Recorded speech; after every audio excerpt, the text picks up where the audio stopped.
ब्रेकनंतर आपलं स्वागत। विरोधी पक्षाच्या खासदारांनी मुख्यमंत्र्यांची भेट घेतली। राज्यस्तरीय दिशा कमिटीची बैठक लवकरच घेऊ। खासदारांच्या बैठकीमध्ये मुख्यमंत्री देवेंद्र फडणवीस यांचे निर्देश देण्यात आले।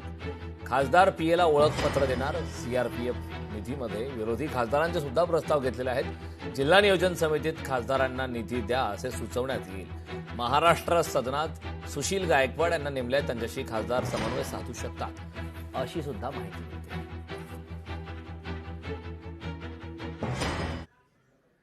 मुख्यतः आम्ही चर्चा घेतली की आमच्या खासदारांच्या मतदारसंघामध्ये काय काय अडचणी आहेत आणि त्यांना कसं कसं त्यांच्या अडचणी दूर करायच्या आणि त्याच्यासाठी दूर करण्यामध्ये अडचणी काय येतात, आणखीन भेदभाव कसा होतोय, या दृष्टिकोनातून आम्ही मुख्यमंत्र्यांची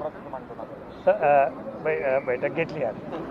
आजच्या बैठकीनंतर सर्वसाधारण समाधानी सगळेच आहोत, परंतु ते ॲक्शनमध्ये ते जे आलं पाहिजे। लोकसभेचं अधिवेशन सुरू होण्यापूर्वी राज्याचे मुख्यमंत्री राज्यातील सर्व खासदारांची बैठक घेत असत आणि त्या बैठकीमध्ये राज्याचे जे प्रकल्प केंद्राकडे प्रलंबित आहेत त्या प्रकल्पांची माहिती दिली जात असे आणि खासदारांना सांगितलं जात असे की या प्रकल्पासाठी केंद्राकडनं निधी मिळवणं किंवा आणखी काही अडचणी असतील त्यामध्ये तुम्ही राज्याचे प्रतिनिधी या नात्यानं पुढाकार घेऊन सहकार्य केलं पाहिजे। अशा प्रकारच्या मीटिंग गेली काही वर्ष बंद झाल्या आणि म्हणून पहिल्यांदा माननीय देवेंद्र फडणवीस यांना सांगितलं गेलं की साहेब अशा बैठका व्हायला हव्यात। आज सर्व महाविकास आघाडीच्या खासदारांचे विशेष सर्वसामान्य एकत्रच विषय होते, साधारणतः निधी असेल किंवा आपल्या मतदारसंघातील प्रश्न असतील।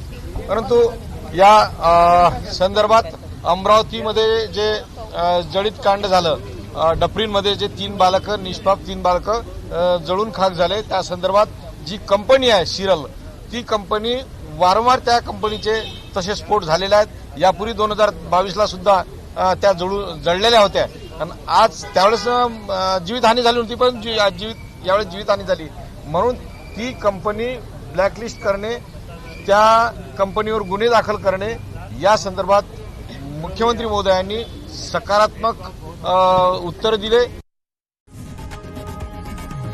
लोकशाही मराठी ऐका, पहा, जागरूक रहा।